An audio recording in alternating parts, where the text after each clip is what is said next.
Welcome everyone to something else. This isn't midnight screening. It's a It's not. surprise. This is a this is a bonus thing. Um, spin-off. Spin-off show? Should we call it a spin-off show? Technically, it came first, didn't it? It Yeah. did. Okay, yeah. Let's If you want to be explain very the technical. the madness that is the.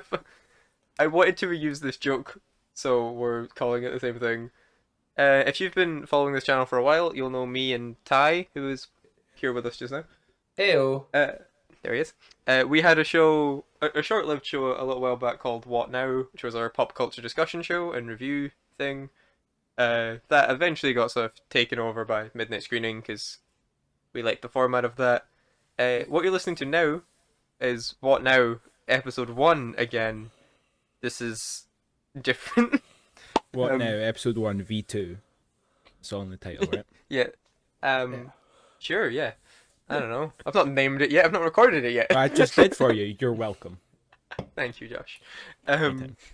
So yeah, this is what this show's gonna be. It's gonna follow the same sort of structure as Midnight Screening, just without the as strict release schedule. You know, Midnight Screenings come out once every month. This sort of whenever we have something to talk about, exact same structure, except we'll be talking about new releases. So we're giving our thoughts on new films and TV shows and things like that when they come out and they interest us. It might be all three of us talking. It might just be me and one of our regulars. It might even be people you don't know.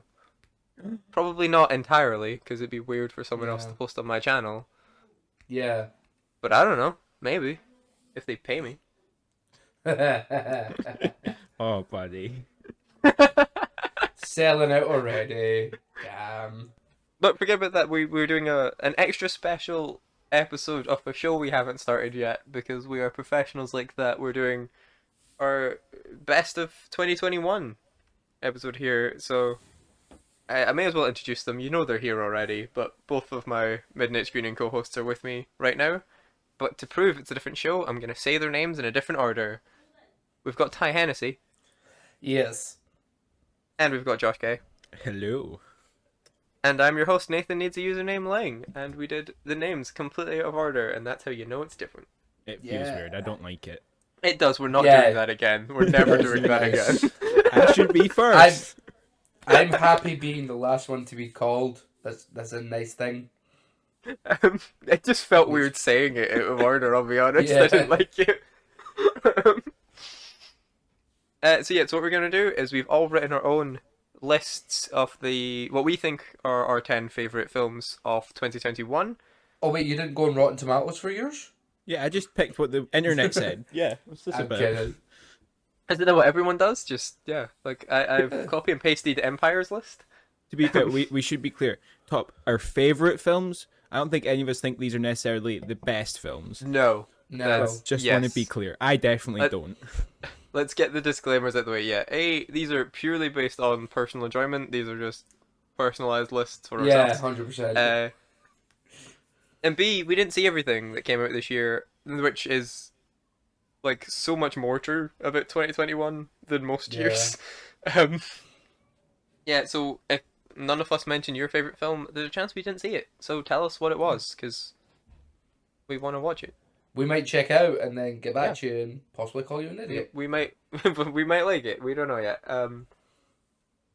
And on that, as with every time I've ever done a public best of the year list, whether it be the video from last year or the old blog posts, if anyone was actually following that, these are using the UK release dates. If it was released within the UK within 2021, even if the initial release was before that, because we didn't get to see it before that because we lived in Yeah. the UK. Because there's one movie that's on my top 10 that was one of those. I have a couple, yeah. Yeah. I don't know. I think that's all of that's the amount of research Josh puts into these episodes. He All the, doesn't know. all the IMDb pages see 2021, so I'm going with it. Okay, I'm good. presuming you're safe. What do you have pirated a film that's not out yet? Oh, that'd be impressive. I think that's everything that we have to get out of the way, right? I think so. I think so, yeah. So the way we'll be doing this is we'll all go through our 10th favorite and then our 9th favorite, so on, in a sort of a circle or a triangle, I guess, because there's three of us. Yep, we're a triangle. I mean, We're it's trying. an We're making order. It's in an order. Yes. So we're starting with Ty, and when he's ready, Ty will kick us off with what he believes to be the 10th best film of 2021. Right. Sorry, wait. So, Before you get started, I just need to get ready to judge this. Oh, Off you 100%. go. Oh, 100%. So, this wasn't my top 10. This wasn't my 10th. This was my 9th. And then, obviously, I added a new one, and it knocked Jungle Cruise. Oh, okay. I do. Yeah, Red Notice. The Dwayne Johnson, Gal Gadot, and Ryan Reynolds movie. Yes. Yep. Josh, I watched 15 movies that came out in 2021. Leave me alone. Mm-hmm. Yeah, so it was between Red Notice and Jungle Cruise, and I enjoyed Red Notice more than Jungle Cruise. That's fair. You got something to say there, bud? I mean, tell us why Red Notice is there, and then I'm going to go on a rant about Red Notice. But you go first, please. Fair enough. Red Notice is there because, like, I know it is just another Dwayne Johnson's huge, Ryan Reynolds is funny, and Gal Gadot's hot movie, but, like, the quirky stuff, and, like, weirdly, it was written really well. Like, the story as a whole flowed perfectly. It was weird. Like, I expected, like, the usual cars blowing up, action type thing. Yes, it has that, but it also has, like, an actual good script behind it, I think. That you done there? Yeah. Red Notice is a film that cannot decide what it is, and this is why I couldn't watch this and not get confused. Right. I'm Okay. sorry, Ty, but That's fair. I'll disagree with film- some of your movies. the film starts as some sort of like heist semi-action thing with Ryan Reynolds doing parkour around a museum. Fair enough. Yep. But then about half an hour later, the film's like, you know what, we're going to make this a prison break movie. But, you know, that kind of works. You can kind of guide that in, sure. But then they go all the way out and they're like, we're going to make this film into Indiana Jones. Here's a Nazi bunker. And then, true. ooh, big Nazi spin-off. bunker. Yeah, yes, Nathan, yes. And to make it so much worse, they did the classic thing that Netflix has done with all of their movies. And instead of ending the film when it should have ended, they were just like, but we're going to add in this one extra scene so that we can get a sequel. Boom. Yep. 100% there's going to be a sequel. But yeah, I wanna it just... I wonder Nazi if I've bunker. not seen this movie. There's a Nazi bunker in Red Notice? Yes. Right, yeah, there's a at one Nazi point, bunker. Ryan Reynolds and Dwayne Johnson go from being like art thieves / a CIA agent, and they're like, you know what, we want to change what genre this movie is from heist / action to adventure, so let's go to some sort of African jungle, and there's a Nazi bunker with all this treasure here. Yeah. Sorry, Josh, And I a hate to car. tell you this. This sounds amazing. I'm adding this to my No. watch list. It is so stupid. It's another Dwayne Johnson is in the jungle in a shirt movie. But Jungle But Cruise it's was so fun. good. Jungle Cruise was fine. I'm Oh, sorry, like my whole concept of a movie is if the cast bounce off each other well. I don't think Dwayne Johnson and Emily Blunt bounced off each other that well. You know, fair enough. I will respect this decision, Ty. I'll just respect it very quietly and never bring it up again. Come on, we're going to have a bit of like controversy, haven't we? yeah, this To be has fair- been a to be fair, fantastic start. Yeah, I am happy you brought that up because I did want to rant about Red Notice, so... And we're not doing a worst off list because Nath. that would be insufferable. Nathan, please watch it and tell me what you think. Yeah, I think I have to see this now. Yeah, it's a Nazi bunker. Oh yeah, there's also a car in the Nazi bunker. Yeah, there's a very expensive car in the Nazi bunker, Very naturally. expensive. That still runs after being in a dusty bunker for, Yeah. you know, like 80 But years. it gets started like chitty chitty bang bang, like a little thing in the front, like a wind up car. Yeah. There you have it. So, Josh, what do you got for number 10? So my number 10 of the year is something that... Yeah, no, I'm not surprised it made the top 10, actually. Is Shang-Chi and the Legend of the Ten Rings. Okay. So, just for clarification, I've got a feeling if I didn't watch Black Widow this year, this would have been nowhere near as good in my eyes. But just to start with, the fact that compared to Black Widow, this film was great really helps me think fondly of it. I've not watched it a second time, so that might change that. But I think Shang-Chi does what Marvel have been doing for the last like 10 years, the exact same way, but it somehow just does it with enough fun in it and not taking itself seriously with a lot of the bits that means it's enjoyable. And then the dragon comes in, and it's just like, wow, this film's dumb. I'm going to keep watching it. But I think Shang-Chi nails the action scenes really well in a way that especially Black Widow just didn't do, because it's not needlessly knifey or daft. And then it also just, it's fun to watch, especially if you're a fan of the comics, where it's not tied in with the rest of the MCU enough to like make you need to have all this in-depth knowledge and constantly be thinking back to old films. But instead, you can just enjoy this film, and it's a nice one, and it's Marvel. So yeah, Wow, that's Yeah, low. I don't have anything to disagree with that one. Oh, Ty, you think that's low? That's low. Um, Yeah, it's low. okay, on. I mean, it's your choice, it's your decision, but damn. I mean, it almost got knocked out completely. So Oh my god, No. I really can't wait for your other 9. When I tell you, wait till I tell you my number 10 that almost got knocked out completely. Uh-huh. It's Don't say, don't. let's get don't let's say get what I out the think way. you're gonna say. My number 10, Spider-Man: No Way Home. That's your number 10. My number 10, which I want to clarify is Wow. mainly just because look, I didn't see a lot of films this year. This wasn't a fantastic year for films, but I was exceptionally lucky with what I did see this year. I saw some great stuff. yeah, I did the opposite.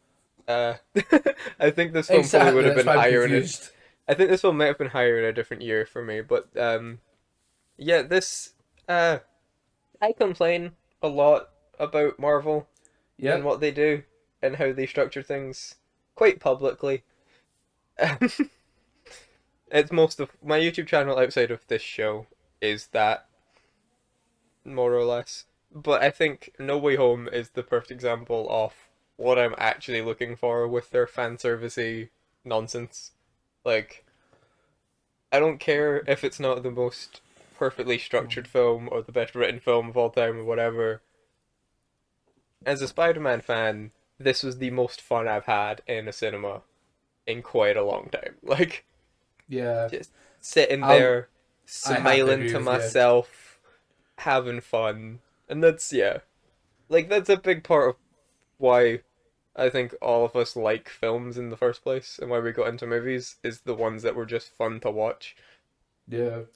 Yeah, And yeah, like, as a lifelong Spider-Man fan, it's just nice to see a film with just so much respect and love to everything Spider-Man related, even the stuff that isn't good. Mm. interesting. I've got. Brilliant. I mean, slight spoiler alert: Spider-Man is on my list in a wee bit, so I've got a lot Same. more I could say on that. So I'll save it That's for it, then. yeah, But I'm not expecting us everything to you go through all said, that there, yeah, I fully agree with. Yeah, it was great, and the viewing experience for Spider-Man: No Way Home was just, it was just really fun.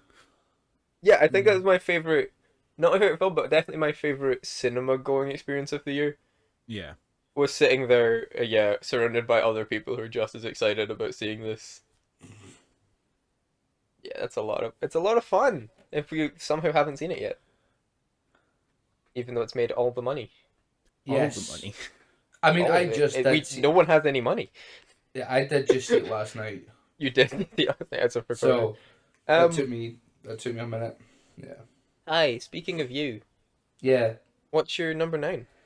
My number 9 is Fear Street, 1994. Ooh, 1994. Interesting. We both Yes. interested because it was the number I was expecting. Oh, that's mainly because I haven't watched the other two. Oh, okay. Ah, okay. You should do that. You I should, yeah, should you do will, that. you will love 78. Yeah. The reason it's on my top 10 is because it's just.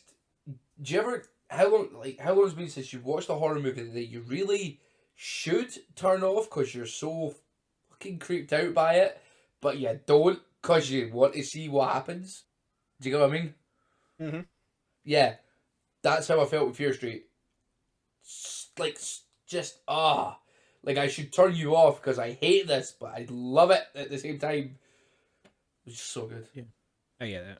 I mean, if you've not seen the Yeah. second one, the third one. I won't spoil No. too much, but I think Yeah, we won't go to it. I agree with what you're saying. But Fear Yeah. Street 1994 also does a great job setting up these like trilogy of films that are The other just two, yeah. Netflix has brought back like a slasher type film for these three films that is just ridiculously different from what all the others have been, yet gives you that sense of sameness that actually makes it fun to Yeah. watch. But yeah, I definitely get what you're saying. And I'm since I know this isn't like spoiler like thing with territory, the girl that like had her wrist cut that sang as she was walking Oh. towards you. Oh my god, I hated it, but I Yeah. wanted to see what would happen. Yeah. You I always have to hurt the say, ones you love. Like, Ty, I'm so glad you brought up Fear Street because I did have to Mhm. knock Fear Street out of my list. oh wow. Like that was one of my last cuts was the Fear Street films. These are so fun though. Like Yeah. the trilogy as a whole. These are like Josh was saying. Visceral. It feels like they brought back slashers, but correctly. Yeah. They're legit horror films with like good scares in them, but they're also so campy and Mm. not too Oh yeah. self-serious. They're really fun, sort of popcorny horror films to watch. Like, yeah, and I'm definitely going back to them. Like, Oh, I'm definitely gonna watch. What was it 1978 and 1666. 1666. Yeah.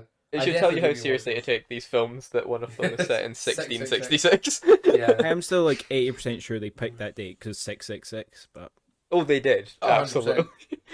100%. I'm genuinely glad you brought that up because I wasn't sure we were going to get a chance to talk about Fear Street. Yeah, I really enjoyed it, and the five that got knocked out, or sorry, six, apart from Jungle Cruise, were real dumb. So I just kind of ignored them. Um, Josh, your turn. What's number 9? yeah. So my number 9, this is a bit of a curveball, I think, to both you guys at least, is Army of Thieves. That's right, not Army of the Dead, but Army of Thieves. Right. Ah. To explain this one, I've seen both of these films, both Army of the Dead and Army of Thieves. Army of the Dead was another zombie film that just was almost thought out too much, so it's not on this list. I'll tell you that right now. It was kind of crap after half an hour. But Army of Thieves is what I think was the epitome of just fun films this year, because there were so many points where it felt like they were going to try and take it seriously, and I think they might have been trying to take it seriously, but it was just fun. They had all these like goofy bits, the characters worked well together, and even like the twists they throw in this film, it's just kind of like hit and you just laugh at it. They've not tried, it doesn't seem like they've tried too hard to make a very well thought out complicated film about stealing from safes. Instead they've just been like almost poking fun at all these other heist movies whilst having some fun characters. And the actor, I forget his name, for the lead character, nailed the role. It was just great. I need to say this. I do like a good heist movie, which was part of my problem with, what's the one, Army of the Dead? Yeah. You just said it and I forgot it already. It was my problem with that. Is it's not a great heist movie or a great zombie movie. Yeah, like I think that's the thing. Okay. Army of the Thieves, it just does it right. The one big issue I will say with Army of Thieves is that it constantly is reminding us that it's part of the same universe, because every now and again there'll be a news clip or a mention of the zombies, and it takes away from the film being what it is. I think if this film was its own thing, it would have been so much better. I'm still curious why they released them that way around. Yeah, I have no clue. Like it would, I think it sounds cool if they did like an interesting heist movie with like hints to like this zombie outbreak, and then did a zombie movie after that. But Yeah, I think I would have enjoyed know. this movie slightly more then, because I mean its tagline is more safes, less zombies. So So Josh, I the don't lead know. actor is Matthias Schweihoff, who's also the Yeah. director. Who's also the He's director. Oh. Yep. look at that. The more you know. No, but yeah, it's just a fun film, and the actors and the characters are just really well written to make you just enjoy it and not have to like overly think and be like, oh, you've put too much effort into making an overly complicated film. another one I still need to check out. Right, what is my number 9? I don't have my I don't list. know. Sorry. I was on the wrong page. I was looking up Army of Thieves on IMDb. My number 9 is Judas and the Black Messiah. Nah, there we go. Ooh. Yeah, Yeah, changing the tone slightly. Yeah, Slightly. it's a little bit. Yeah, we've been talking about fun action movies. I'm doing the hard hitting drama here. Yeah, two Um, horrors and a drama. yeah, this is not the easiest watch. But I have a real problem with films that are like, if I say important films, you know Mm-hmm. what I Yeah. mean by that? Like, often they're just not good because they write off the idea that like they're important, they're stories that need to be told, so they've just kind of cast someone that looks like this important person and just filmed whatever, that'll do. This is the antithesis of those kind of movies, you know? Like as someone that really hated Green Book, this is what I've been like looking for. It's so perfectly crafted in terms of like its screenplay is so well written, the dialogue is just so punchy. The lead performances by Daniel Kaluuya and Lakeith Stanfield are phenomenal. Um and yeah, it's just the structure that just sort of blew me away. And there's never like a downtime or dead air where the characters are talking about like what's going on and what needs to happen and the revolution or whatever. You're just sort of watching it unfold like you were there. Brilliant. Mm. If yeah, this is one of the films I don't think a lot of people saw, but you should. Be fair, I do want to see it. You're right. I've not seen it yet, but it's Yeah. interesting That's that. I think that's the same for a lot of people. But yes, absolutely worth seeing. And um, I like my interesting little bits of trivia. Yes. Sure. It's out some words. So it's a movie about the Black Panthers. Very serious, difficult topic to make a film about. Do you know who wrote this movie? Oh, it's a white guy, isn't it? No, no. That would Right, have fine. cancelled the film instantly. Yeah. Yeah. No, yeah, two of the stars in this film are Kenneth and Keith Lucas, otherwise known as the Lucas brothers. Um, have you boys seen 22 Jump Street? Yes. You know Yep. the twins Them? that No Lucas way. brothers? The Yeah. comedians? Yeah, I didn't No. know until I watched the Oscars at the start of the year, and the Lucas brothers were sitting there, and under their name it said, Kenneth Lucas, Keith Lucas, writers, Judas and the Black Messiah, and I did a Oh spit my take. god. Yeah, which I think goes a long way to explain why the screenplay to this is so fresh and different to every similar film. Yeah. Yeah. It's a very outsider voice. Like it's so good, so good. interesting. Mental. Not expecting that, but cool. No. Yeah, Ty, what you got for number 8? Coming at number 8 is Free Guy. Hey. Yeah. Interesting. Yeah. I mean, it's Ryan Reynolds and Taika Waititi. What more do you need? No, but like this so easily could have became another bog standard, like, how am I trying to say this? It could have became just another oh yeah, this is how it is. Kind of like the Lego movie. Mm-hmm. Like the Lego movie's good, but like it's missing something that I think Free Guy has, and I can't quite put a finger on it. And also, it's really funny when he like gets all the powers, and then the little cameo from Chris Evans was hilarious. Yeah, I really don't know Okay. why I like this movie. It was really funny. Like me and Ashley sat there and watched it one day. We were just like, that is actually just genuinely funny. Fair enough. I mean, I get it. It wasn't a bad movie. No. Can we also take a minute? This year for Ryan Reynolds has been kind of insane. Has anyone else noticed this? He's been in quite a bit of like big money making films as well. Because he was in Free Guy.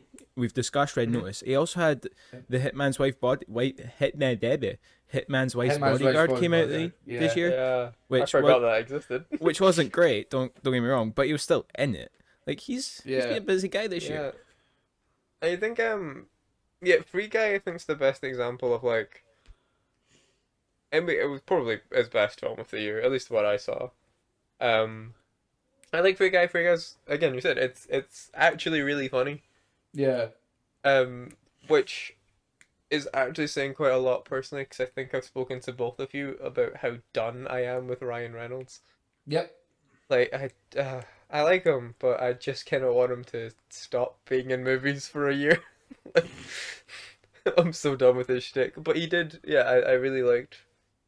Yeah, I liked Free Guy for the most part. There's some really good. Yeah, it's a lot smarter than it should be. Yeah. Yeah. How I'd put it. Right, Josh. Oh yeah. Number 8. What you got? Bear with, I've got the wrong tab open. Number 8 for me. Right. I'm going to try not to go on way too long of a rant for this one. Nathan, you'll know Okay. why as soon as I say the film name. Oh yes. You're ranting about It's a favorite time. film. It's time. Okay. My number 8, and it pains me that it's even this high, is Dune. Dude. Alright. Dune. The Timothy Chalamet, the Jason Momoa, the Zendaya, the star-studded cast, well directed film, Dune. In fact, the only reason this film is on my top 10 is because it is a beautiful looking film, and the cinematography in this film is amazing. However, the entire 2.5 hours of this film is entirely just setting up for the next several films that they're going to make. I, at no point in this film, got excited or thought even the climax of this film got to its peak. I watched the full 2.5 hours and thought, okay, so you just sequel baited for a whole 2.5 hours. The whole film. Uh, The- context. Context for listeners. A big part of the reason I wanted to do this list and do this list blind, where we didn't know each other's picks, was because Dune came out kind of halfway through the year, and I think me and Josh have spent about the last 6 months going back and forth over the quality of Dune. Anyway, right. So I get that it's a film with a big world, and there's a lot of setting up here. There's a lot of explanations. You need to show the all the political standpoints and stuff like that. But here's the thing: other films can do that within the first half hour to an hour. But because this film's got so much, and they want it to be so nice to the books, which I can respect. Okay, I get that. They spent the whole 2.5 hours, and it's like as soon as you're introduced to a new character and you're kind of understanding where they lie in this whole universe, there's a whole new clan that's inserted here, and you now have to learn that. There's just too much going on, and the whole thing has been like, oh, this. Half of them end up dying, so they don't even have to deal with them in the next film, and it's just. And then all the things in the next film are saying it's going to be a lot more fun and a lot more action filled because the first one was so boring.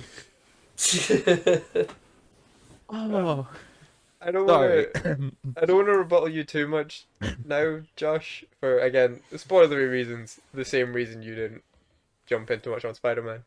But I do want to clarify. I love this movie. But yeah, I'll get into it later.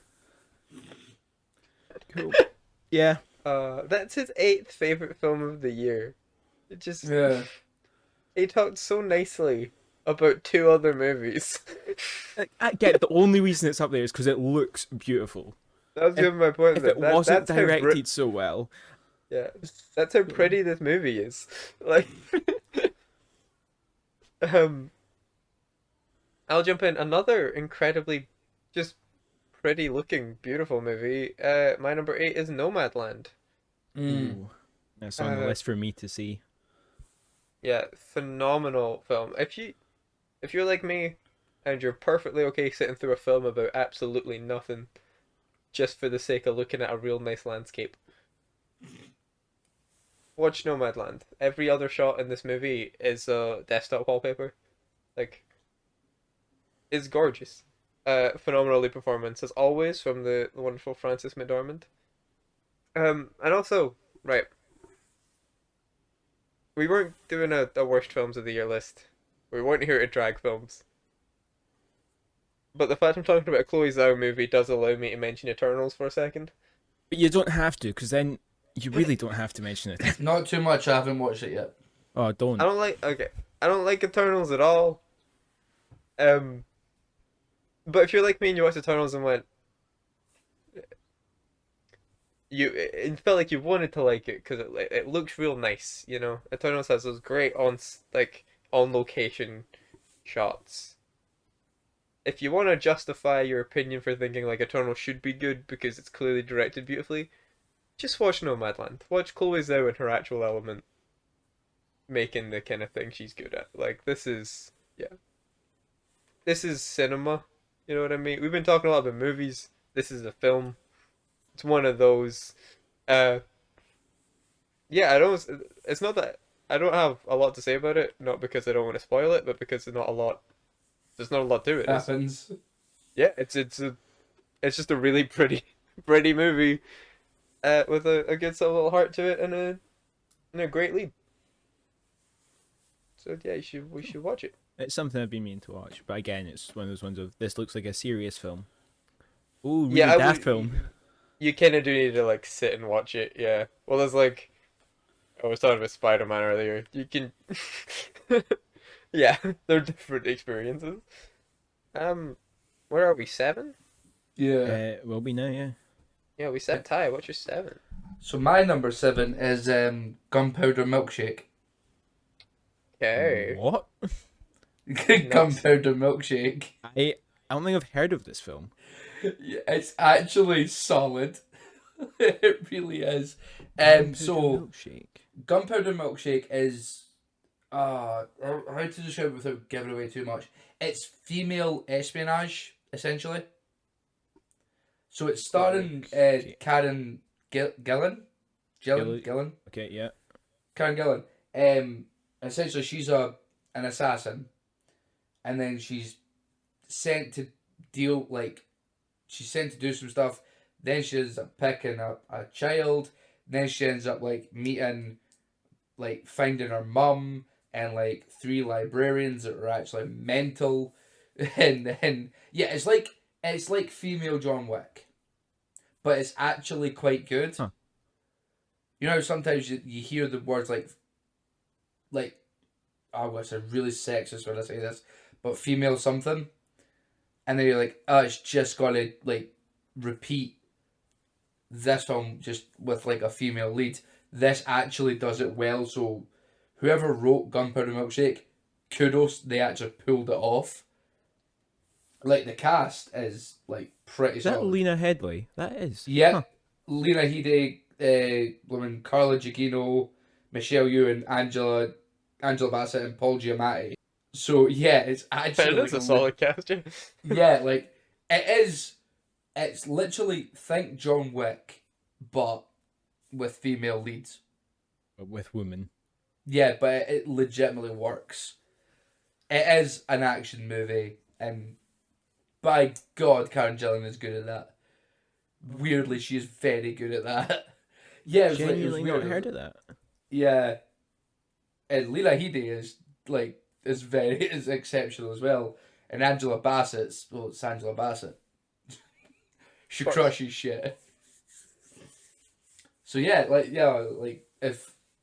if you're looking for that action movie where you can kind of switch off with the action because it is just guns and stuff, then yeah, go for Gunpowder Milkshake. Cool. Yeah. Yeah, it's another one I'll need to check out. Yes. See, this is fun. We're giving each other recommendations here. Yeah. I say that then segueing into Josh's pick, which I don't know what it's going to be, and I'm now expecting something we've definitely all seen. I think we have all seen this one. I know you have at least. What you what you got for 7 then, Josh? So my number 7 is probably the most comic book movie I possibly have ever seen. Within reason, but definitely most comic book movie that's live action I've ever seen, and that is James Gunn's The Suicide Squad. Oh yeah. Of course. This film, I God, I forgot about the this. Suicide Squad. See, this film. Oh man, I watched it. It totally would have made my top 10. It would have knocked out Red Notice. Oh yeah, can we just quickly change it? Oh damn it! Nah, I think the thing I loved about this film is that it's just James Gunn had fun with it, and so did all the actors. John Cena I just loved him in this because he clearly just had fun. I think that is just everything. I think that kind of sums up this film for me, is that it's just fun. It doesn't take itself seriously. It accepts what it is and just rolls with it. I think because of that, I can just enjoy it. I've watched it twice now, and it's just both times. It's just enjoyable to watch. There's no points, even like the bits of the film that aren't as good. I'm not like, oh, it's a bad part. It's just this is fun. Starfish is another name for a butthole. Could that be something to do Could that with be it? something? Yeah, Josh, this is Oh, another one. shit. Like with Fear Street, I'm so glad you brought up because it was one of my last cuts, Oh man. and maybe the one I was most upset about not having on my list. Yeah, it's a great movie. I so loved good. it. Yeah. It was really good, yeah. We talked about Super, on the show. Yes. Another James Gunn movie. I think I don't know if it made the cut or not because I've not listened back to the episode in a while. You mean on the other show? On the main show, Yeah. not on this spin-off side of it. But yeah, we talked about Super, and I think I talked at the time how there's a style to James Gunn that is difficult to explain, but is incredibly him. That is missing in like Guardians of the Galaxy. Yeah. The Suicide Squad was absolutely that James Gunn with the budget of a Guardians of the Galaxy. Like, Oh, 100%. yeah. Again, I'm so glad you actually brought that up, Josh. Yeah, I anytime. can't That's what I'm here for. Got the Suicide Squad. That's why it's fun doing your top 10 with other people, because they might just pick the things you cut. I'm so mad. So mad I forgot about it. Right, Well.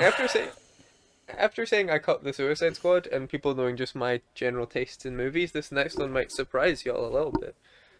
But my number 7 is Shang-Chi and the Legend of the Ten Rings. Hey, number That our 7. My number 7, yeah. Is that our first double? I think it is, I right? think so. Yeah. Yeah. Yeah, Yeah, it yeah, I love this movie. So much more than I thought I was gonna. Like, and again, I've already mentioned in this episode how jaded of Marvel I get. Yeah. And yet, here it is. At number 7. I think what this film did for me. Okay, Josh, you were talking about like it's basically the same Marvel formula, but it's not taking itself too seriously to get annoying. Yeah. I think you're absolutely right about that. But what I'd add is until the kind of ending, like where it gets really over the top and ridiculous, it's just set piece after set piece, like a classic martial arts film is. Yeah. It's just excuse to get the character in this location for a fun fight scene, and an excuse to get the character in this new location for an even more fun fight scene, and then like this film would make my top 10 just for the bus fight alone. Ah, you brought Like, it up. Damn it. That thing is amazing.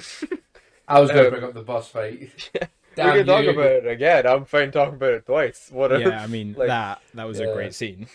Yeah. That is that's one of my favorite scenes of the year. Probably closely followed by the scaffolding set piece later in the film. Oh, yeah. I think I it have starts something to to say fall. about that one. Okay, it starts to fall apart a little bit towards the end. When it gets a little more fantastical and marvelly, but yeah, the Yeah, I power think- of a fun blockbuster, like it's Yeah. all I need sometimes. I think just on the back of what you said there, though, is you're right. At the end, it does get like really bigger, but I think because the whole rest of the film has just been so lighthearted and fun, it gets away with that a lot more than some other films do. Because it's just like, oh, you know what? Fine, there's a dragon. Why not?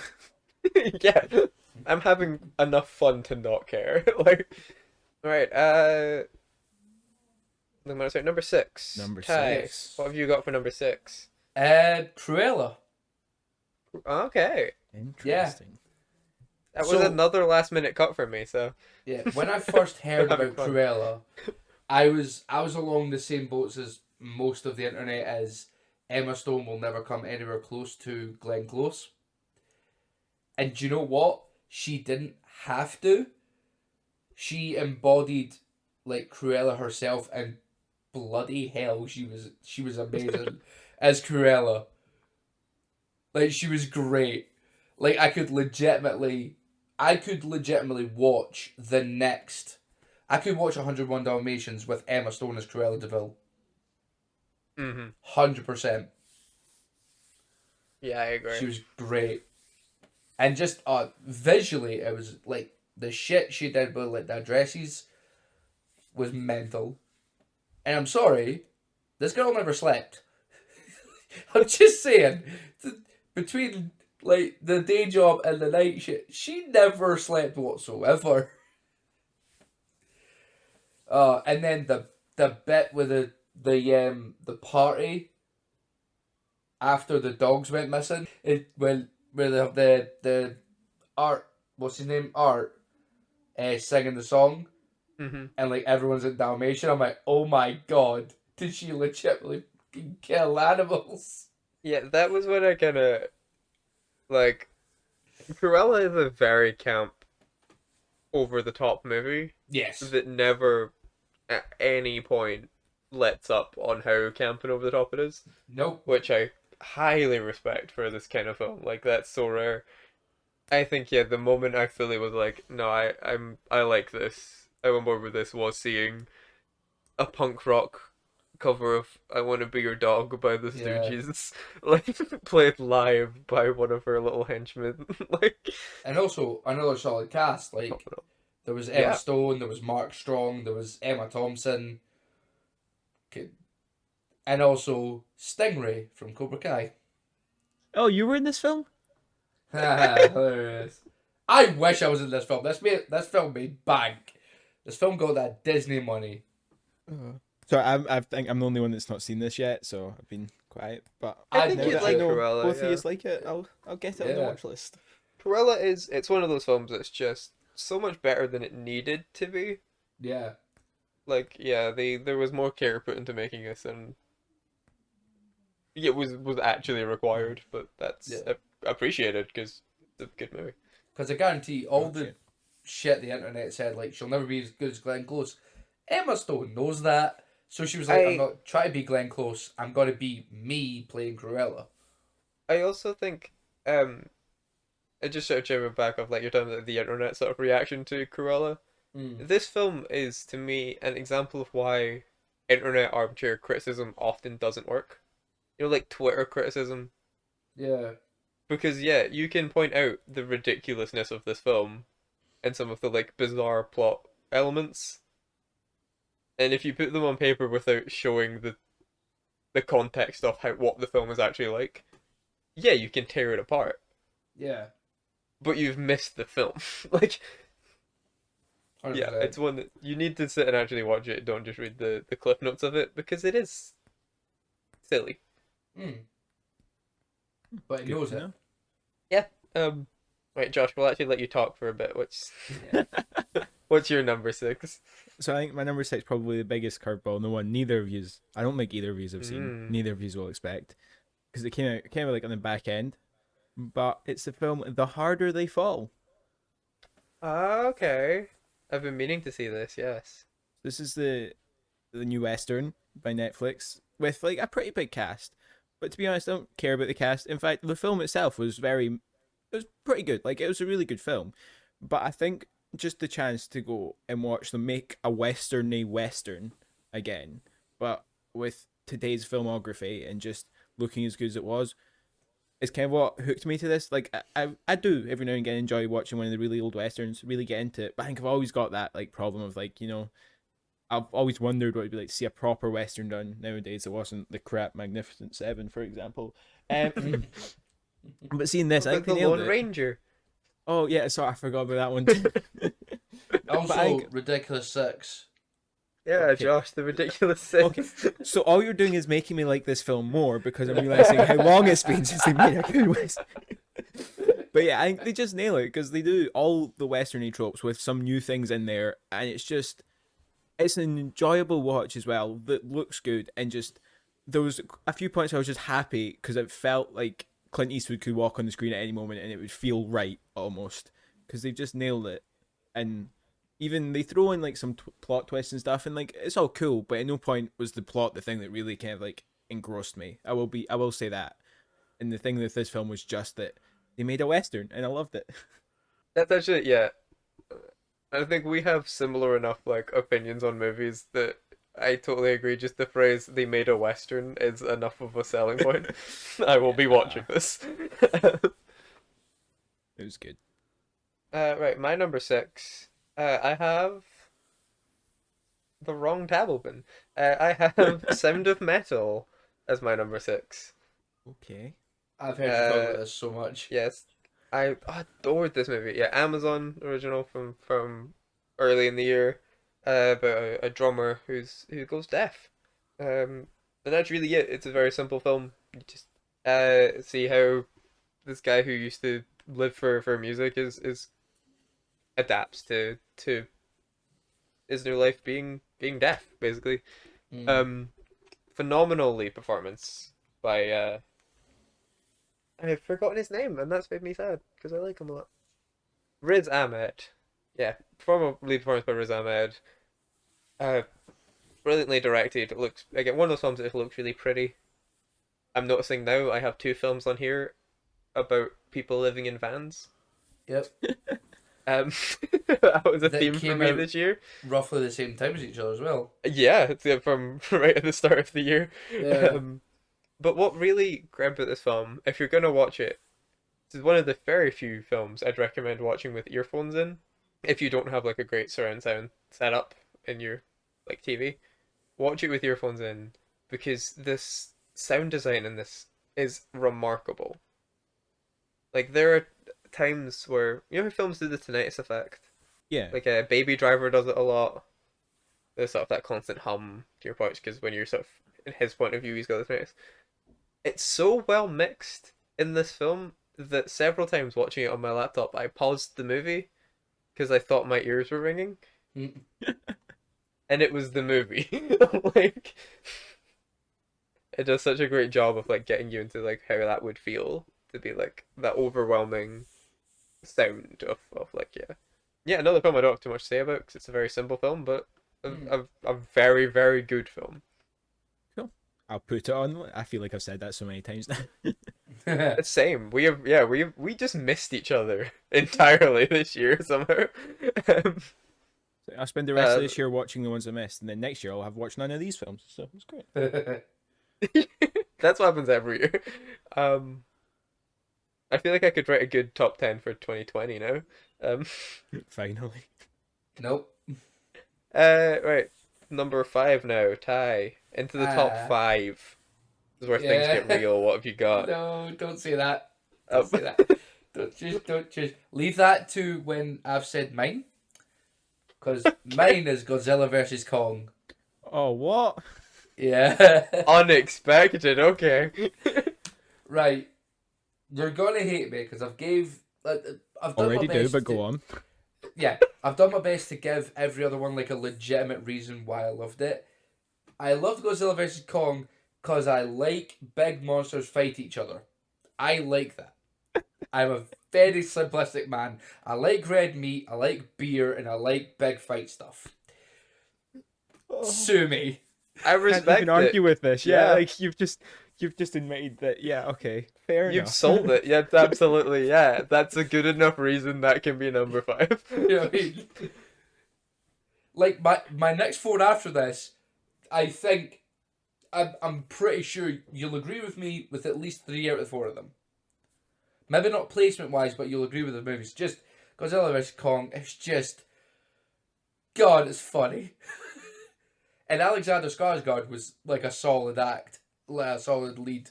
You Was know it what? Alexander? I don't know which one's which. The one that played Tarzan. Yeah, Alexander. It could be. Yeah. If it's not 1 minute. I've Oops. got the fucking page. Yeah, it was Alexander Skarsgård. Alexander Skarsgård, okay. And obviously Millie Bobby Brown was back. Yeah. Mhm. So yeah, now Nathan, we're in the top 5. We're in the epitome This is of where good things movies. get real. Josh, what'd you have for 5? I had Fear Street 1978, so part 2. Solid, nice. I think this is about Fear Street again. yeah, this is my favorite. This I think I just had to put this middle of the ground because I think it was good. It was shot well written. It was fun, and a lot of people got slashed up by an axe, and that was fun. Nice. I like think that. Fear Street. This is definitely my favorite of the 3. Like by probably a fairly long shot, to be honest. And I think because it's the most slasher out of them. And you've got one which does a lot of classic horror tropes and adds a lot in, but it's also very unique compared to the others. You've got Yeah. number 3, which is just the weird one, which I liked, but probably least. But number 2 was like that nice sweet spot where it was unique enough, throwing in all these random little things that keeps you engaged, but also was, Friday 13th enough, and that it takes you back. You can feel young watching it, like you're watching a slasher again, whilst also looking at all these actors. I realize not many people watch slashers when they're like 9, but I did. Yeah, so let's go with it. No, yeah, you're talking to the right two people, though. Yeah, this is definitely that. But yeah, I think Fear Street 2 it was just the perfect movie for when it came out during like middle of the year, exactly when it needed to, and just was a nice escape. And again, lots of people got slashed to death, which was kind of fun. Yeah, We're gonna talk a lot on yeah, midnight screening and whatnot about how fun yeah. a dumb horror movie is, Yeah. and But- this was great. I loved this movie as well. What It's I love another about- last minute cut. I like. You guys have really been picking up the ones I had to leave off the list. Thank yeah. you. One thing I like always long for in like a slasher movie is that oh shit kill. Oh, there are. The kill that happens, you just go, oh shit! There are Yeah. a few Oh, in I Fear love Street. those. Like, yeah, it's a very campy, like you're saying, very Friday the 13th movie, and Yeah. great. Yeah. My next pick is maybe the antithesis to Fear Street a little bit, Okay. but still a horror movie. My number 5 is Last Night in Soho. I was waiting for Oh, okay. Yeah, kicking off my Thought it'd be top higher. 5. I'll be honest with you, my top 5 I found very hard to place. All 5 of these movies I think are great and could have been number 1. So every year there's a film that comes out that is like incredibly divisive. Like critics and audiences are very split down the middle. Yep. And I've come to learn that if a film's got like a 50 to 60% on Rotten Tomatoes, that means I'm gonna absolutely love it. And that this year that was Last Night in Soho. Yeah, this is the most 70s Brian De Palma exploitation-y, gross, depressing horror film since the actual 70s. Like, this thing was so good. Like, it was, oh, I agree. I don't even know how else to explain it. It's just I need to see the it. amount of time in the cinema I sat there thinking, they made this. Like, they did this. They let Edgar Wright make this. They did it, and they did Especially- it well. Especially in like the third act, where it goes full Brian De Palma insanity. It just, and like I was saying, one of the films that's divisive. I understand if you hated this. Like, I get it. It's not the film that I thought we were seeing when we went to see it. It's not the film I was expecting whatsoever. But it's so good. And so, like every other Edgar Wright movie, so brilliantly shot, so meticulously edited. All this, like, music and song choices are so perfect for the moment. That's going on my watch list. It's It just should so good. I definitely. did be Yeah. on see the that list. Night in Soho. As soon as I saw the trailer, I'm like, that looks weird. I should watch that. It's very weird. Weird is definitely a good word to use. It's probably the only word to use for that film. And Anya Taylor-Joy sings Downtown, and I didn't know she was a really good singer, but Of course She she also is. she makes that song creepy in this film as well, which she is, really does, in a way that only Anya Taylor-Joy could. yeah. Does she yeah. sing it like slowly or something? Just- I Yeah, think it's a combination of how she sings it, but then also like the atmosphere of it, context like and the- everything yeah. just that leads up Right. to that moment, and then it's just it's so eerie when she does it. Alright. yeah, and I also think it's a film I want to go back to, because the more I've sat thinking about it, the more I realize there were things I missed. You know, the more I've been like, wait a minute, did he say that line? Because that happened, and then this happened in the film. Did that tie into... What I'm saying is it's an Edgar Wright movie. Yeah, Yeah. That's why I love Edgar Wright. You know, Right, we've all done four. Ty, what we got? Four. Spider-Man No Way Home. There it is. Yeah. Ah, so good. So good. Like, I went to see it at the cinemas last night, and I walked out, and literally, I walked up the bridges, got on the bus, pulled my phone out, got Letterboxd, added it to my diary, then went 5 stars. Love it. So good. Legitimately, like, I had zero problems with it, which is weird because there's always one problem with Marvel movies, always one. I had legitimately zero problems with Spider-Man No Way Home. It was absolutely fantastic, and there was times where I'm like, I'm gonna cry. This is too much. Why are they doing this to me? And then yeah, Okay. and obviously, when certain things happened, I can't say this because this came out like the end of 2021. I can't go into too much detail. Everyone knows what I'm going to be talking about, but I'm not going to say it. But when a certain thing happens, me and Kyle freaked our minds because it was just glorious. Oh my god, it's such a good movie. And Alfred Molina is fantastic. Willem Dafoe, absolutely fantastic. Yeah. Jamie Foxx, wonderful. Yeah. Such a good movie. And it was funny as well. You know, sometimes like they throw a joke in there that's like, have you thrown it at the wrong time? No, it's the perfect time when you're waiting for a fight to ask a dumb question that a few people have been wanting to ask. So yeah, Yeah, I think yeah. Again, love it. I mean, I've already given my thoughts, but yeah, it's a very good popcorn movie that Wait, does everything it kind of needed to do. yeah, Josh, have you Yeah. said No Way Home? What is it? I have not yet. No. All right, I didn't catch that was our first three-peat. Oh, Let's let's see though, Josh.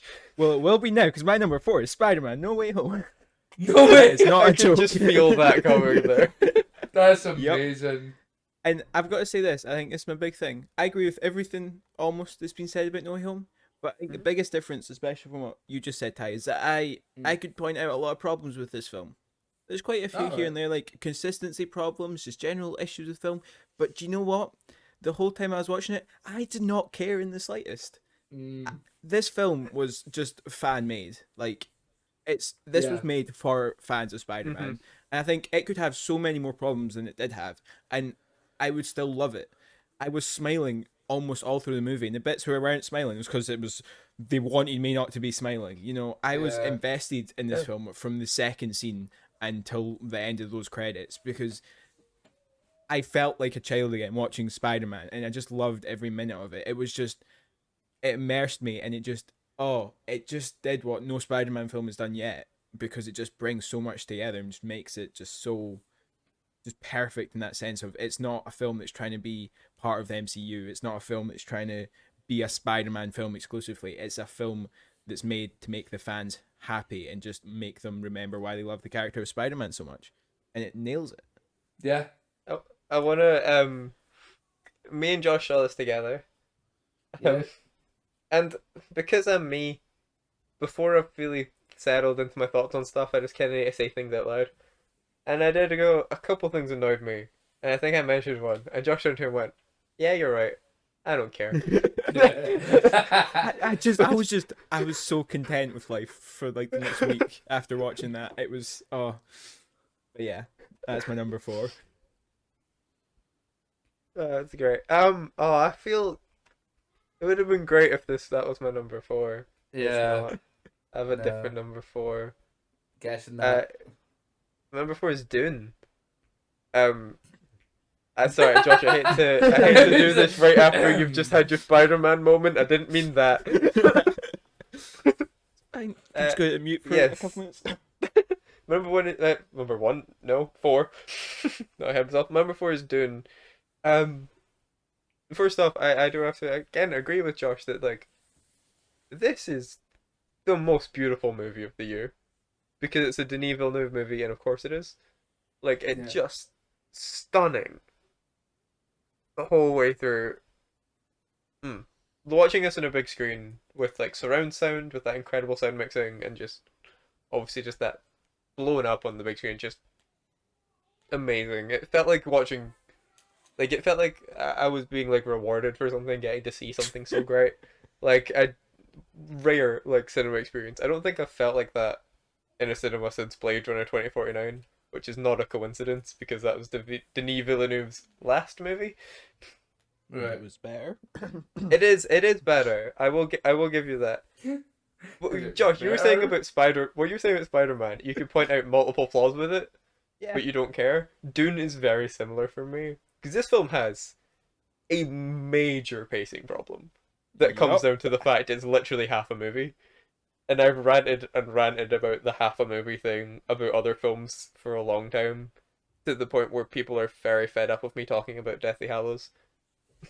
um, but this might be my favorite part one movie ever, just because I got invested enough to be upset that the film was over. Like I could have sat there for another 3 hours and watched the rest of it in that moment. When they're both out, I'm definitely doing that. Like when I have access to both of them physically, I'm watching them in one go, Mm. and I'm sure it's gonna be. I'm hoping anyway. It'll be just exactly how I picture it in my head. I'm sure it's going to be a Um, long day when you do that. that'll be like a 6 hour movie, of people walking through the desert. um, but that's it. Yeah, it just amazes me that a movie that is essentially Timothy Chalamet and Rebecca Ferguson walk through the desert for 3 hours is my fourth favorite film of the year. But it is. It's very good.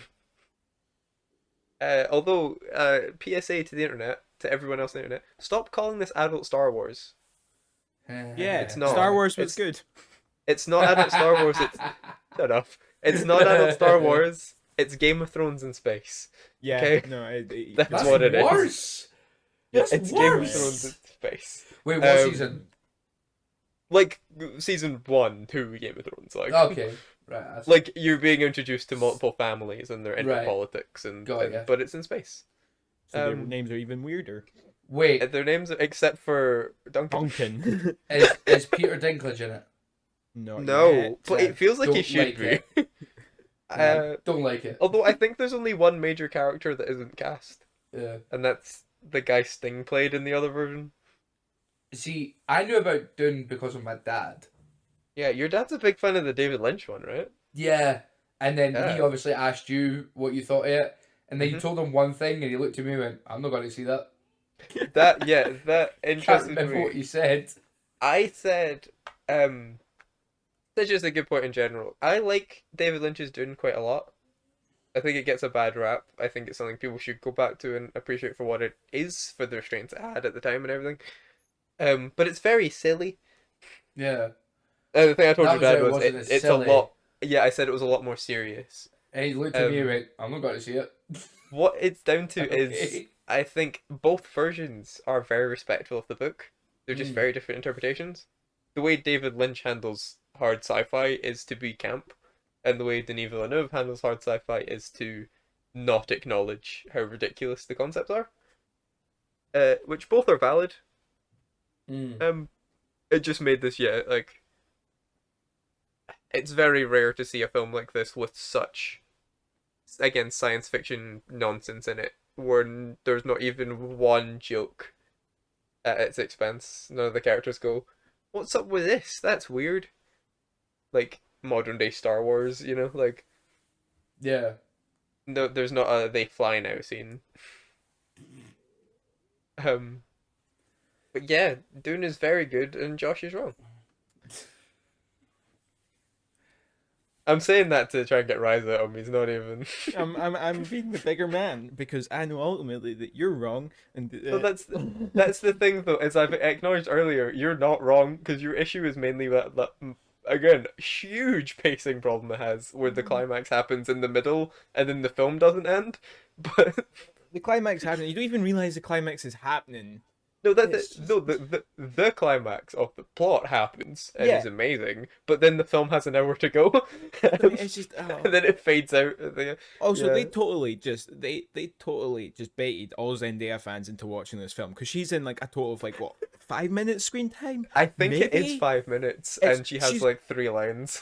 and it's like a 3 hour film. Like Yeah, they just oh I think she's gonna be very good in the sequel. it's all She's the well film itself. cast. The, Um, I'm gonna before when the second one comes out, what I'm gonna do is watch like a 5 minute recap of the first one because I'm never watching that again. Mm. all I can say, Josh, is I'm very, very excited for the sequel. Like, I genuinely felt kind of sad that the film was over and I have to wait like a few years for them to make the rest of the film. I was sad because I thought I was watching something that was leading to something, but you're right. Now I have to wait several years before I get to see what it was leading to for 3 Yeah, years. that's it. As much as we disagree on the quality of this film, we both agree that we're now sad that we can't finish the film yet. You're sad. I'm just pissed off. Right, let's before Josh gets before Josh leaves Who has the a call. fucking aneurysm? Ty, what's your number three? What top three, by the way? We're going Yeah. to top three. Top three, This yeah. is right. It is Mortal Kombat. Okay, Yeah. didn't see that coming. What is wrong, Josh? Not seen it, so I can't judge.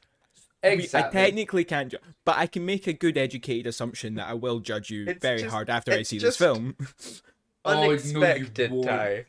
No, you won't. This film's great. Oh god, the special effects, everything. It's actually true to game as well. You mean Which the is whole what I film's love. just two people punching each other side by side? No, So it's like the not storyline of game. Also, fucking Goro looks like Goro. He doesn't look like a fucking four-armed guy who hasn't seen the sun in a while. He actually legitimately looks like Goro. Oh, fucking Kung Lao's in this. Oh my god! Like if you loved Mortal Kombat games, like as a kid, you'll love this movie. Oh my god, the casting for this was perfect.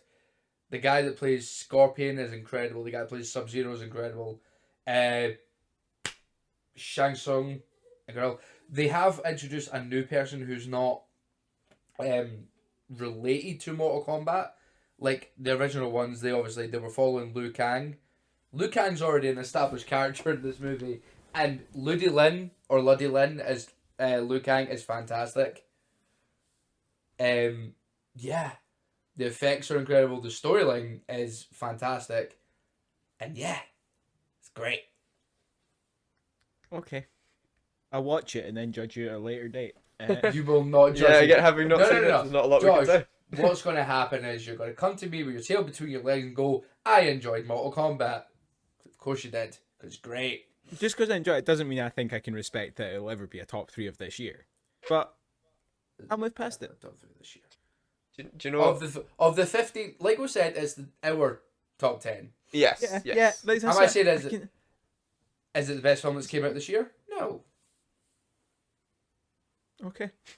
Yeah. So, Josh, what is in the top three Yeah, what's your top 3 for then, this huh? year? Yeah, what's My number what's three is something that, it's been debated if it can be classed as a film in the top 3, but Nathan said I could count it, so I'm counting it because he also wanted to count it, I think. Oh, The you fucking That suck. is Not exactly what this is. Inside by Bo Burnham. Don't you even You're 'Cause representing this was a Mortal Kombat, masterpiece. and yours is a fucking Bo Burnham. Oh my god. This is a masterpiece. This man Woohoo. single-handedly wrote, shot, directed everything for this 1 hour special, and it visually is one of the best things I've seen in the year. This is the cinematography in this 1 hour special alone is better than dozens of films I've seen in the past, and this guy did it on his own in his shed. Essentially, it's just a glorified shed. It is well written. It is genuinely heart-wrenching at points because he's just so honest. As it's technically a comedy special, but oh my god, I've never laughed less at a comedy special, but for good reason. It's meant to be like that. The songs he writes for it have been stuck in my head for over a year now. It's just, it's I find no flaws. The only reason it's not higher is because I get sad every time I watch it, so I can't watch it that much. Not even joking. It's just I love this. Bo Burnham completely nailed everything about it, and the fact that he shot it single handedly alone, and some of those shots are just what they are, should go in far enough to see why it's number 3. Mhm. So I agree. Surprise, surprise. Yeah, we did bend the rules a little bit. We allowed inside. Really, for no other reason than just the fact that I genuinely believe this is a film. It's not a comedy special. It's a movie. And that's why we allowed it. yeah, And I'm not going to go into any more detail for reasons. it will come. But I will use Bo Burnham as my transition into my number 3 because my number 3 is Promising Young Woman. Ooh. Okay. This was one of the first films I saw this year, and it set an impossibly high bar for the rest of the year. You heard I was saying Last Night in Soho was my controversial people love it or hate it film for this year that I loved. Yep. It was one of two, I guess, because Promising Young Women is another mental, I totally understand if you hated it, hate movie that I just adored. It's bold and brash and unapologetic in a way that very few films are, because confrontational doesn't tend to be a phrase used positively when talking about art. um, but it's very confrontational and aggressive in a very intelligent way. Like, it's got something to say, but it's saying it in a way that's like, you should know this already. We should be past this message. Like, it's almost angry at the idea of having to repeat this type of message again. Which is, yeah, it's hard to go into it without, like, it's a film you kind of just need to see to fully understand what I mean by that, but it is insane in a beautiful, beautiful way that very, very few filmmakers are willing to cross that sort of threshold that it did. Yeah, I don't really want to talk too much more about it because I don't want to give away reasons as to why it's as insane as it is. That one has been on my watch list. I've just not got around to it yet, to be fair. But it's another tough set one. yeah, I figured it would be. So yeah, I can imagine a lot of people not having got around to it yet. So we're at number 2. Yes. Number 2. Is that correct? Ty. Number 2. Don't disappoint. I'm going to connect to Nathan again because my number 2 is Promising Young Woman. Hey. Okay. Oh, it's so good. Even though I got lied to about it, Nathan. I fully lied to. I stand by it. I movie. stand by why you lied to me. Still upset you lied to me because I was so happy, and then I got really sad, and then once I finished being sad, I just got really mad at you for not fucking warning me. How did you lie? Well, what no, happened? I'm not gonna tell him the plot or anything. I'm not gonna go into too much detail with this story for Josh's sake. But I saw the film. I watched the film, and then I talked to Ty, which I loved it, and how like it's crazy, and it went like the second half goes into all these directions. And I'd seen the trailer. He'd seen the trailer and went, "Oh, I'm gonna watch it," and I was like, "Oh no, he'll figure it out based on what I've said." So I just told him the wrong thing. Yeah. Right. Okay. Because I'd seen something so that he'd have in the same trailer. moment I did. I seen something in the trailer, and I was like, "Oh, it's this," and he went, "No, it's this." I'm like, "Oh, I just sweet." went, "Don't worry about that. It's fine." So happy. Yep. Okay. So I'm so hard. And I'm gonna be along the same lines as Nathan. I'm not gonna go into too much detail. It is a very tough set about a very horrible subject. Again, great performances. Again by Alfred Molina. He's in this. Yes. And I'm sorry, the ending, chef's kiss, beautiful. Mm-hmm. Just gorgeous. Not visually, just when it sets in, you're like, oh my god, that's incredible. Oh my god. So yes, if you haven't seen Promising Young Women, it is a tough one, but please watch it. It's Well fantastic. worth it. I'll get on it then. Oh my god. Well, once again, we've kind of had a moment where we've raved and raved about something Josh hasn't seen yet, so we should let Josh speak again. Josh, Yeah. Nathan, what's at you've number not two? Nathan. Oh yeah, it's me. I was like, Nathan's not okay. My number two, You. and this will take some explaining because I don't know if like it's necessarily my number two overall, but I felt like I had to put it here, and that is Tick Tick Boom. Okay. Right. I was And wondering where this was. I'll be completely honest. I think if I got the chance to see West Side Story this year, that would be number two, and Tick Tick Boom wouldn't necessarily be on the list. But I felt like Tick Tick Boom is just amazingly shot. I think throughout all of it. There's one part in Tick Tick Boom which I hate, and that's the diner scene. If you've seen it, you know what I'm talking about. Some people loved it, some people hated it. But apart from that, this whole film I just loved. I think the songs were great. I loved the transitions between the live action section and like the flashbacks. I think that was just mostly done great. There was one or two bits that was weird with that, but I think they really took the original Tick Tick Boom stage show and just really managed to spread it out and just expand it to something that they've done really well there, and they've not ruined it in any sense. Instead, they've just managed to they've really just added to what it is, and I think it's great. Yeah, I think you're right. This is the best version of Tick Tick Boom, I think. I don't think that's controversial. I hope it's not, because I don't want musical fans mad at me if they're loud. No, But I think we all agree. From what I've seen, people agree with me there. And I love Andrew Garfield, man. He is so good in this movie. Oh yeah. yeah, his performance Just in this just I never thought anyone like oh, he is just Jonathan Larson come to life, and it's listen, impressive. I wouldn't have cast him as Jonathan To say Larson the in my least. head Like, I until don't I think saw there's any it. other way I can describe it. It is, yeah, it is Jonathan Larson. Yeah. Like he nails it. He loses himself in that role. I think you were saying about like the diner scene. It didn't make my list just because there are one or two moments that just didn't sit with me that make it a more interesting watch. It's a film I definitely recommend to more people than even some of the films that did make my list. Um, but yeah, I totally get why it's your number two. Like, I just think it was great. but That Josh, yeah. you know how you said that if you saw a particular movie, you may have had to not take Boom down a little bit. I think I know where this is going, but yes, I know exactly what I said. I think you'd be right because West Side Story is phenomenal. Okay, this is my number Okay. two. Uh, not to spoil what number one is, but West Side Story is number two. I wonder. Um, I literally can't even think what your number one is gonna be. Oh, you can. I could tell you're you'll right figure it now. out in a second, yeah. I won't. No, But West Side Story. Okay, how to explain this?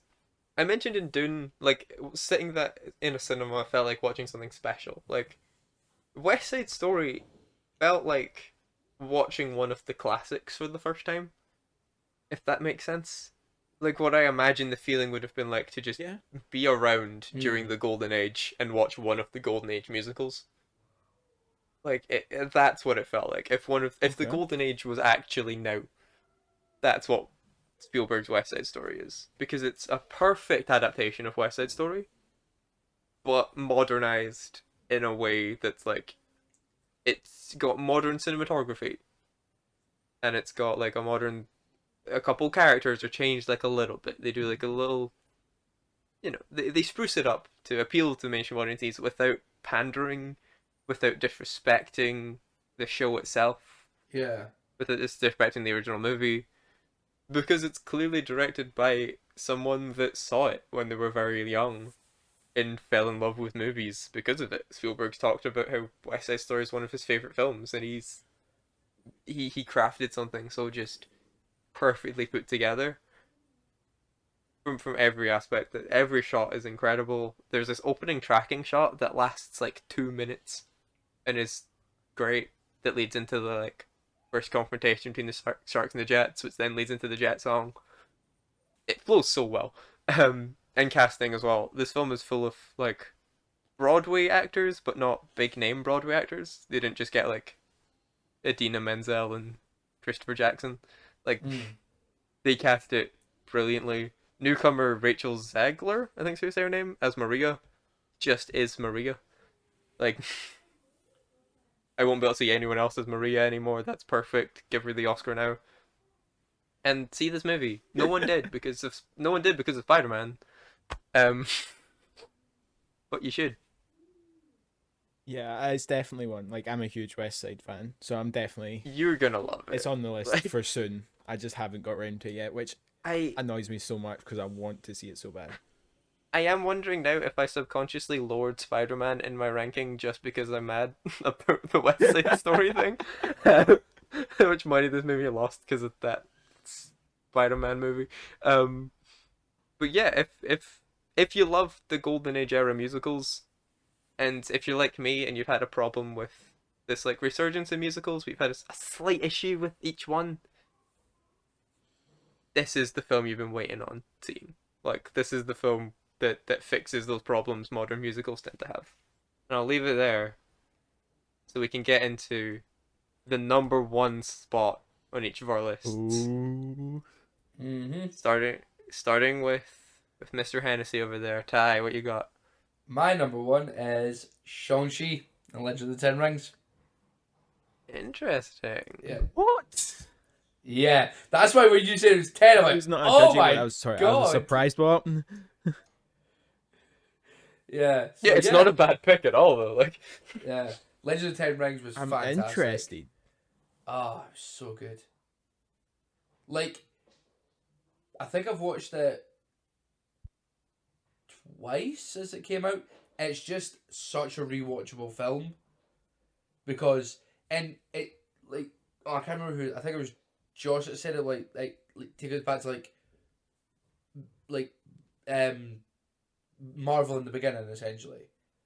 Like there was no blooming like there was no like it was like new characters, like a fresh outlook. It was just like old school Marvel movies, like Iron Man 1, Thor 1, Captain America, stuff like that. It was just like everything was new and fresh, and oh god, I just loved it. Fair Yeah. enough. And I can respect scenes, this decision, Ty. the action scenes were incredible. The bus was fantastic. And yeah, Yeah. yeah, the kind of yeah. the bamboo scaffolding. It reminded me of Rush Hour 2. If you ever seen Rush Hour 2, like Jackie Chan has a fight on the I bamboo get what you're shoots. saying. Still, and then the underground like fight scene, the Fight Club Oh yeah. was incredible. It's just a great movie. That's fair. Yeah. Those we don't have much to add, we've both given our thoughts already. Yeah. Which shows that we Yeah. respect it as a pick because it's on our lists. Yep. Yeah. Very good film. I'm trying to figure out if I know what Josh's is. Oh, I think you do. If you'd had the proper think, you'd know. I think I do. Wait, can I ask one question before you reveal it? Yeah, go for it. Has it been said already? It has been, yes. I think I know what it is. Alright, go for it. Josh, what's your number one? Drum roll, please. Hey. This is getting picked up. Last Night in Soho. Yeah, that's what I thought. This film. Interesting, that's your just- number one. That's my number. I think the more I think about it, the more I need to see it again, so many more times. But also, I just love Edgar Wright for doing this. I think this film is genuinely just beautiful. I don't mean that just visually. I mean everything about this. Although it is horrifying and gruesome and just downright awful at points, it is amazing. I think all the casting choices perfect, especially Anya Taylor-Joy and Matt Smith. Matt Smith in this film creeps me Very out to tough with think Matt about Smith. to this day. Yeah, he just He's- nailed yeah. the role absolutely perfectly, and there's so many of the shots, especially the tracking shots when they change back their timing and they're switching to Anya Taylor-Joy's scenes. It's just they've done it so well, and there's not a moment watching this film where I was drawn out of what was happening. I was constantly waiting to see what's happening, and every twist they throw in, every time they make you think you know what's happening, and you know you don't, it's not what they're trying to make you think's happening, so you think it's something else, turns out it's something completely different. It's just Edgar Wright managed to nail everything about this film, and the more I think about it, the more annoyed I get that I've only seen it once, because I need to watch it more just to understand what the hell happened in that entire thing. Yeah, I very much respect that. I did not see that coming, actually, as your number one. Yeah, I it's agree with yeah. everything you said, though. Like, I also love that movie. It's just yeah, it was Um, a movie. I can't stop thinking about it, and every time I think about it, I think about it more. I'm interested that you said, like, you want to see it again. I don't know if I ever want to watch it again. It made I me think I feel need to gross. watch it again. I took, like, a Oh, cold shower when I got home after watching that movie. I need to see it more just to understand. Oh, yeah. I'm Watch it if you I'm real haven't. glad. I'm real glad that you two are the people I've decided to do this show with. Because when I was talking about the fact that I like, again, if there's a 50% of Rotten Tomatoes, it's going to be in my top 10. It's very fun to me that the two films that kind of happened with this year, you both also individually had on your lists very high. Last Um, Night in Soho deserves it. Just, it does. Um, so time for and my I number think I can one, guess what which your number one is. it shouldn't surprise anyone if you've. I mean, I don't think I've ever mentioned it online properly. I guess if you only know us from doing these kind of things, you'll be surprised, maybe. But if you know me at all in real life, you should know my favorite film of this year was Inside by Bo Burnham. Oh yeah. I Yup. I can't think of a single piece of art that has meant as much to me as Inside has in years. Like this broke me. In the context of Bo Burnham was like my hero in high school, which Josh could attest to. I knew all the words to every Bo Burnham Yes. song, even the It terrible, was weird. offensive ones from before he was clever. I could do. Especially the terrible offensive one. Yeah, unfortunately. Um, I'm so glad there's a song about that in Inside as well. um, True. yeah, Yeah. I think to this day I could probably recite all of 2013's What like verbatim without watching it. The amount of times I watched that when I was younger. So I've always loved Bo Burnham. I've always loved his sort of brand of humor, and from like yeah, from What onwards, the way he manages to make something funny and engaging out of really quite dark subject matters and really personal subject matters. So the context of having him quit stand-up comedy, try and return, and then the world go into lockdown, mixed with the fact that he already makes incredible, deeply personal material. This was always going to be great, but I don't think I was prepared for how, yeah, like you were saying, how well shot it is. That blew my Yeah. mind. The cinematography in this film is incredible, considering so much of it like is lit with phones in like ring lights and things like that. This isn't how you make a movie. It's this one guy. Again, you're saying in a shed, just but it looks better than 90% of things major Hollywood productions are doing. And it made me cry. And then I watched it again, and it made me cry again, and then I Mm. watched it again, and it kept happening. And so I bought the soundtrack on vinyl. Yep. It was. I've gushed over this already, so I just agree with Yeah, everything you just said. It's. Yep. I think this is the most.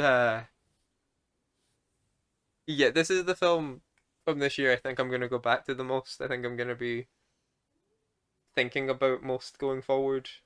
It's also the one I think is gonna be part of film schools in the future. Like, It's just given the world so much as well, especially yeah, because hatred towards Jeffrey Bezos has increased. yes, that's it. It's also the way we talk about it. It's also funny. Like there are really funny moments in this. Um, it's just the hard hitting moments stick with you so much more, which is intentional. Yeah. Um, sorry, it's a bit of a bummer note to end on. I should have looked at what my number one was before I picked the order we were doing this in. But uh, yeah, I guess that's it. Thanks. Yeah. Thank you all for thank you all for listening. Those were our picks. Do you agree with any of us? Do you disagree with any of us? Is there anything we just missed entirely Yep. that you think we should watch? there are. Yeah. I could name several Oh, for films sure. from the Yeah, last year I I'm wish I fully saw. aware. I could do a whole separate episode on honorable mentions that didn't make my list. Um, so do tell us, and yeah, we'll hopefully see them. And we like watching good movies, so if you have good movies we didn't see, tell us about them. Don't be like, don't keep them to yourself. That's mean. Um, obviously, thanks to Josh and Ty for doing this with me. This one took slightly more research than our usual episodes do. Yeah.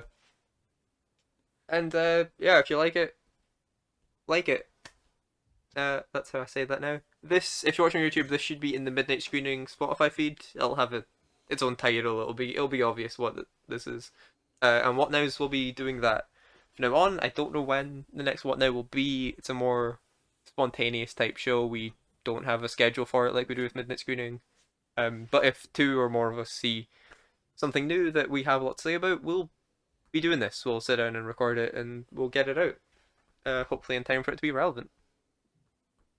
Yeah. So, I guess on that note, also, if there's things coming out this year that you genuinely, for some reason, want to hear us talk about, tell us what it is so we can start actually thinking about seeing things. And we don't have an outro at all, so Nah. Goodbye. Yeah. Bye, guys. I was gonna say we just leave that big silence in, but that goodbye is even better.